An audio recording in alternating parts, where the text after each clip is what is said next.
세계 최고 부자가 무하마드 살만이라는 사우디아라비아 왕자입니다.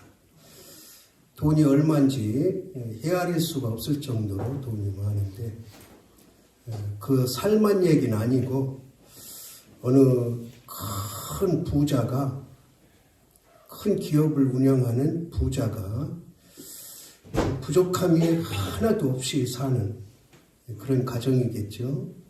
근데 아들이 하나입니다. 딸도 없고 아들 하나. 근데 갑자기 아버지가 불러요. 그러더니 너 여기 앉아봐라. 너 이제 나하고 같이 살지 말고 전 세계에서 가장 가난한 나라가 소말리아인데, 소말리아 저기 빈민촌에 가서 그들하고 살아라. 돈은 하나도 대주지 않는다. 사람들도 붙여주지 않는다. 너 혼자 가서 그들과 살다가 아버지께 오지 말고 죽어라. 거기서 죽어라. 그러면 내가 죽은 다음에 너를 데리러 가겠다. 그렇게 아버지가 독자 아들 하나 있는데 그렇게 얘기를 했어요. 그러면 여러분들 생각에 그 아들이 나라고 생각을 하고 지금까지 아무 부족함이 없이 살았어.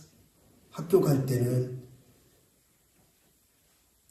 기사 아저씨가 문 열어주고 태워주고, 학교 앞에 가면 문 열어주고 도련님 내리세요 하고, 학교 끝나면 또 교문 앞에서 태워가고, 화장실 가고 싶으면 유모가 다 화장실까지 데려다주고, 그렇게 살다가 청천벽력같이 뜬금없이 너 소말리아 가서 그들하고 살다가 죽으면 내가 그때 가겠다. 내가 그 아들이라면 여러분 어떻게 하겠습니까? 모르긴 몰라도 그렇게 자랐다면, 또 그렇게 자라면서도 교육이 훌륭해서 너는 언제든지 사람을 위해서 희생을 해야 된다. 너는 언제든지 그 어려운 사람과 함께 살 준비를 해야 된다. 이런 교육을 해왔다면 모르지만, 그런 교육이 전혀 없는 상태에서 그렇게 아무것도 부족함이 없이 풍족하게 자라다가 갑자기 불러서 너 소말리아 가서 그 빈민촌에 가서 똥을 뒤집어 쓰면서 같이 살아라. 그러면 과연 모르겠어요. 100에 하나는 한번 아버지 생각해 보겠습니다 하는 사람이 나올라는지 모르겠지만, 그 즉시에서 예 아버지 제가 가겠습니다, 그럴 사람은 없다고 봐요.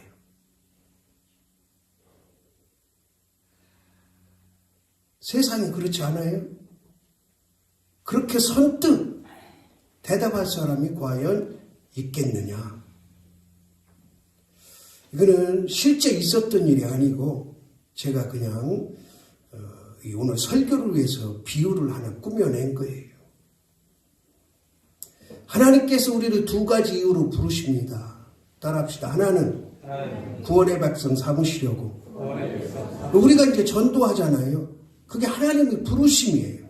근데 세상 사람들은 그 부르심에 100에 99은 거절이에요. 거절. 나 안 돼. 나 교회 안 다녀. 나 지금 안 가. 나중에는 몰라. 대부분이 그러잖아요. 그 자리에서 나 교회 갈게. 그러는 사람은 천에 하나 있을까 말까요. 예전에는 그래도 교회 가자 그러면은 따라오는 사람들이 있었어요. 근데 요즘에는 거의 없어요. 얼마나 많은 신경을 쓰고 관심을 기울이고 전도를 해야 한 명 올까 말까요. 대부분의 사람들은 거절을 해요. 그러면서 거절하면서 뭐라 그럽니까? 핑계를 대죠. 핑계.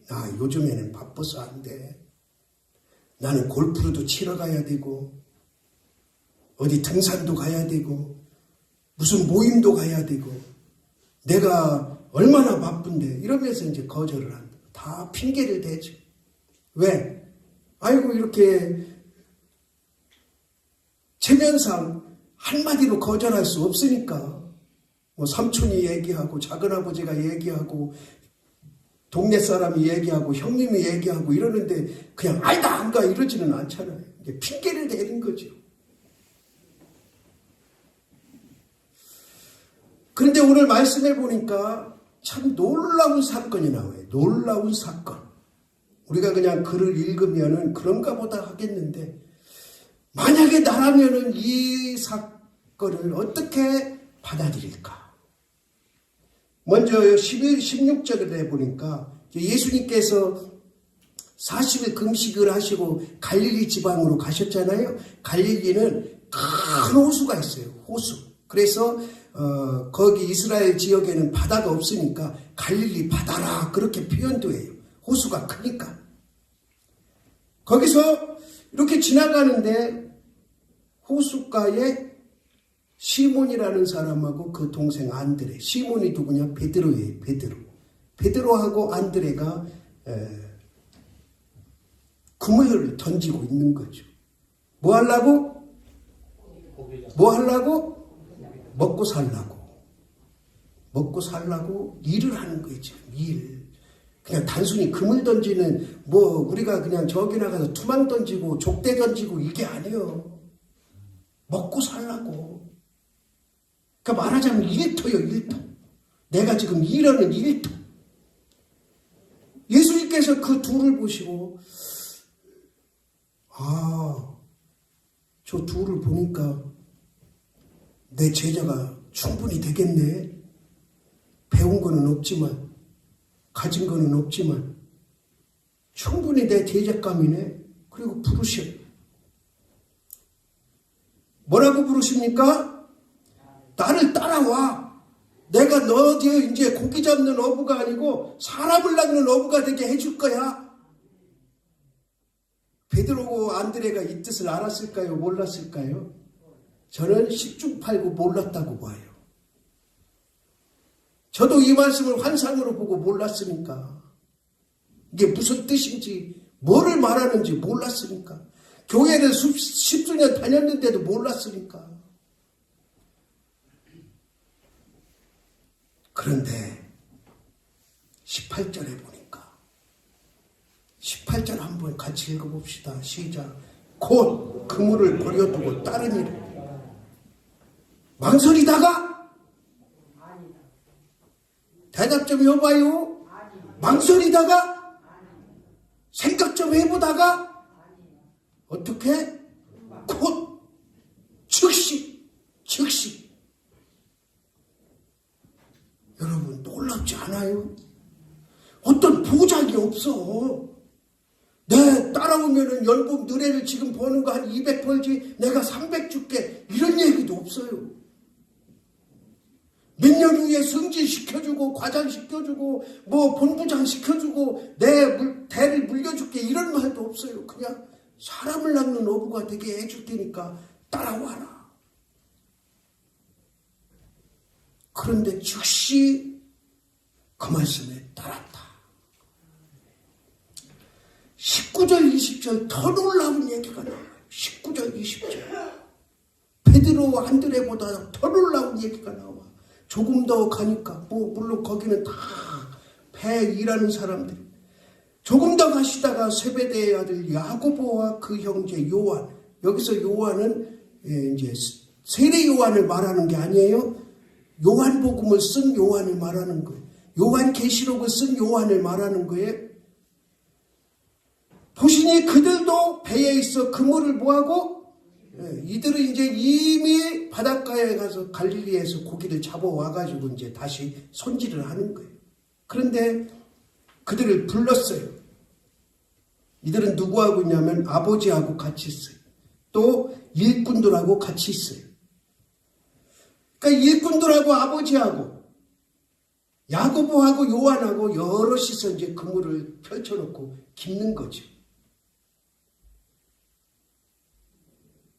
그러면은 이 세베대의 집은 부자였다? 가난했다? 아니요, 부자였지. 품꾼들을 두고 일할 정도면 부자인 거예요. 배일하는데 품꾼들을 둘 정도면 부자라고요. 그 당시 배가 뭐 지금과 같이 이렇게 큰 배도 아니고, 그러니까 품꾼들을 두고 일할 정도면 이 집은 부잣집이에요, 부잣집. 그러니까 부르시니까 어떻게 했다고요?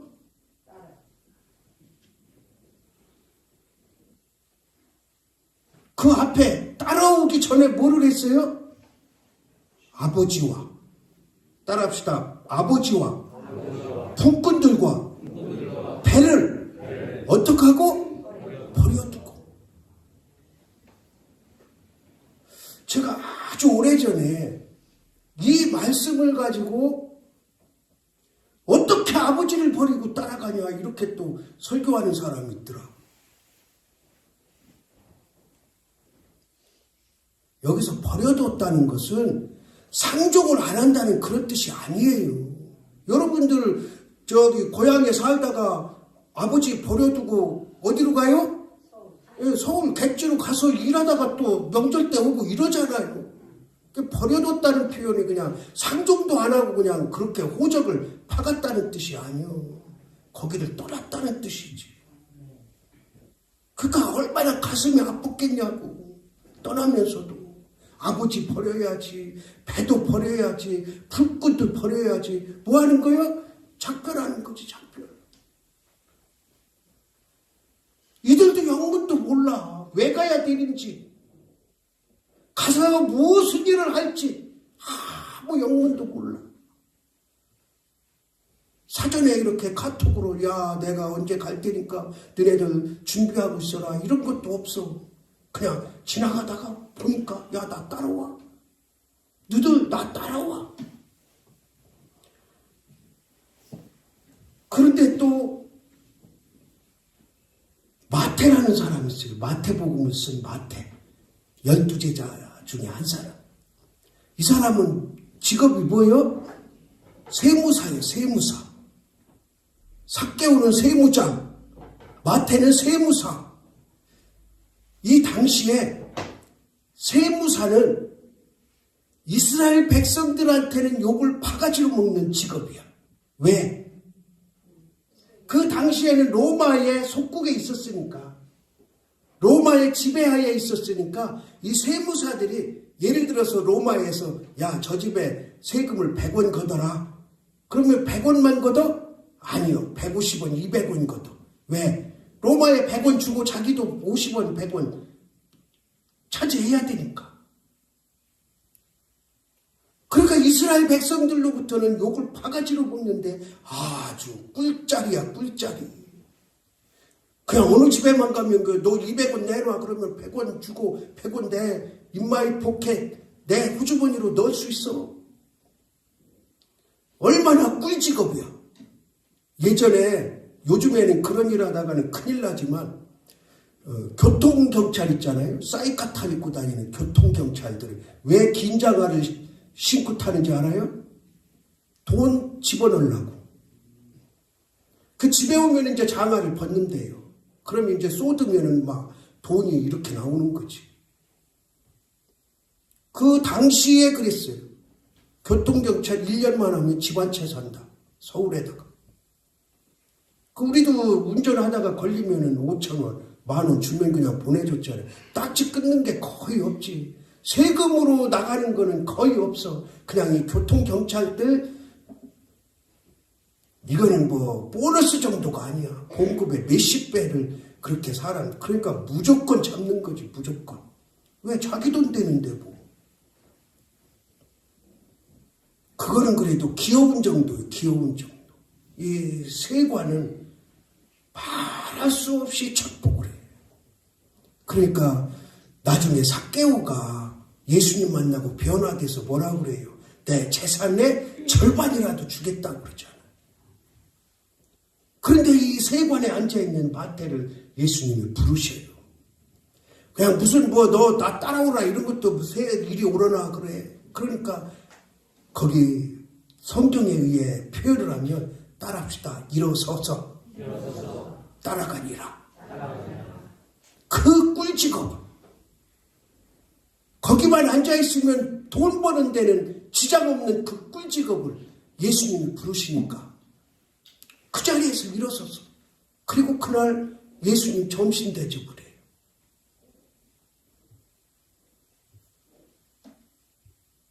우리가 지난 주일에 하나님이 부르실 때 거절하는 사람 있고 핑계대는 사람 있고 확인한 다음에 확인이 확정되면 결정하는 사람이 있다 그랬잖아요. 근데 오늘은 따라합시다. 즉시 곧 따르는 사람, 순종하는 사람. 여러분들이 다니면서 전도하다가 이런 분들을 많이 만날 수 있기를 원합니다. 또 여러분들 생각할 때 어때요? 하나님이 근심하고 염려하실까 안 하실까? 아니 대답해봐요 한번. 하나님이 염려하고 근심하실까 안 하실까? 네, 안 하시죠. 안 하시죠. 하나님이 왜 뭐가 부족해서 염려하고 근심하시겠어요? 그런데 우리가 성경을 읽다 보면 그런 뉘앙스를 받기는 해. 그렇죠? 대표적인 사건이 이사야 사건, 이사야. 이제 제가 그렇게 표현을 해보겠습니다. 하나님이 염려가 근심이 있어. 뭐가 염려 근심이냐면 내가 누구를 보내야 되나? 내가 누구를 보내야 되나? 누가 나를 위해서 갈고? 이렇게 염려 근심이에요. 사람의 편에서 볼 때 내가 누구를 보내지? 누가 나를 위하여 가나? 그러니까 환상을 보던 이사야가 그 음성을 들어요. 하나님의 염려 근심의 음성을 들어요. 그러고 나서 이렇게 말합니다. 따라합시다. 내가 여기 있나이다. 나를 보내소서. 우리가 신학교 다닐 때 아주 기가 따겹도록 들은 얘기예요. 이사야 6장 8절. 내가 누구를 보낼고 누가 나를 위해서 갈고 내가 여기 있나이다. 나를 보내소서. 즉시 순종, 즉시 순종. 우리가 하나님을 부르심을 받은 우리는 이미 하나님의 부르심에 순종해서 여기에 앉아있는 것을 믿으시기 바랍니다. 아멘. 그렇기 때문에 우리는 다 하나님의 자녀가 되었어요. 아멘. 되었어요. 그런데 또 부르셔. 뭐 하려고 부르셔? 일을 맡기시려고. 이제 이번에는 구원자 백성으로 부르시는 게 아니고 하나님의 자녀 만드시려고 부르시는 게 아니고 이미 하나님의 자녀가 됐기 때문에 이제는 뭐하게 하시려고 불러? 일하게 하시려고 불러. 일을 시키시려고 불러. 그렇다면은 여기서 우리 한 가지 생각을 해야 돼요. 하나님께서 일을 시키려고 부르실 때 그냥 부려먹고 마실까? 아니겠죠? 그냥 너 와서 일해라 그러고 그냥 막 부려먹고 말진 않으실 거 아니에요? 거기에는 반드시 뭐가 따른다? 복이라는 보상이 따라요. 복이라는 보상. 그러니까 지금 예를 들은 베드로, 안드레, 야고보, 요한, 마태, 이사야 다 어떻게 순종한 사람들이야? 즉시. 즉시. 자, 여기까지가 인간이 할 수 있는 최고의 순종이에요. 저와 여러분도 하나님께서 일을 맡기시려고 부르실 때 즉시 순종할 수 있는 믿음의 은혜가 있기를 원합니다. 이제 핑계대지 말고 거절하지 말고. 그런데 인간이 도저히 할 수 없는 부르심의 응답이 있습니다. 누구세요? 예수님. 제가 서두에 예화를 들었잖아요. 제가 각색한 거예요. 어디 책에서 본 것도 아니고 실제로 있었던 것도 아니고 제가 각색을 했어요. 독생자 하나뿐이 없는 아들이 세계에서 제일 가난한 나라로 가서 거기서 살다가 죽어라. 그렇게 말을 한다면 말을 할 사람도 없겠지만 말을 한다면 들을 사람도 없다. 그런데 하나님이 독생자를 부르십니다. 예수님을 부르십니다. 저기 지구라는 곳이 있다. 지구라는 곳.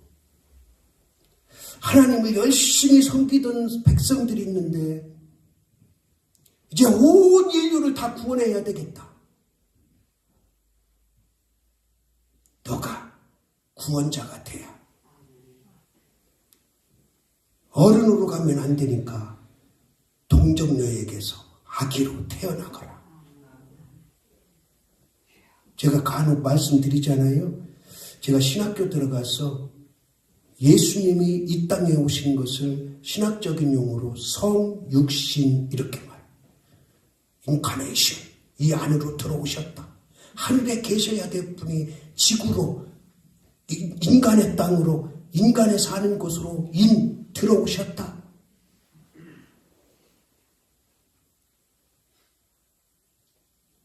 그러면서 그 교수님이 예화를 드는데 뭐라고 예화를 드냐면, 여러분, 만약에 광희가 지금 사람이잖아. 중고등부 회장이잖아. 이제 대학교 가려고 있잖아. 키도 우리 교회에서 제일 크잖아. 그런데 갑자기 어느 날 말이 됐어. 말.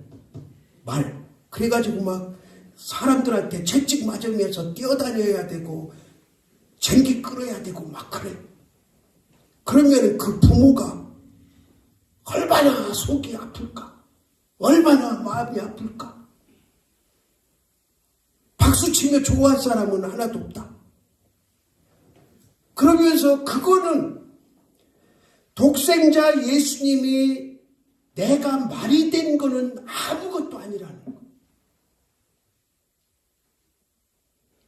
우리가 생각할 때 그냥 사람의 몸을 입고 오셨으니까 사람 정도면 괜찮지 않은데 하늘의 입장에서, 하나님의 입장에서, 독생자 예수님 입장에서 볼 때는 사람이 말된 거는 비유가 안 된다는 거예요.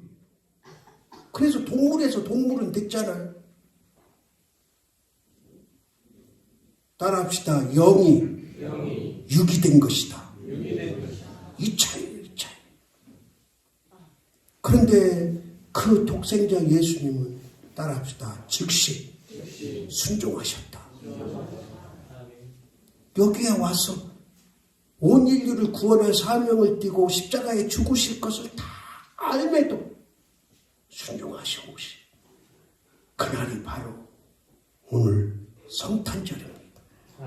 우리는 성탄절날 마음껏 기쁘고 즐겁고 행복해야 되지만 그러나 그 이면에는 예수 그리스도의, 독생자 예수 그리스도의 즉각적인 순종으로 인해서 저와 여러분이 하나님의 자녀가 되었음을 믿고 그 은혜로 살아가는 힘이 되기를 주님의 이름으로 바랍니다. 하나님 아버지, 우리는 이 땅에 살아가면서 하나님의 자녀로 살아가면서 하나님이 말씀하실 때에 즉시 순종하지 못할 때가 얼마나 많습니까?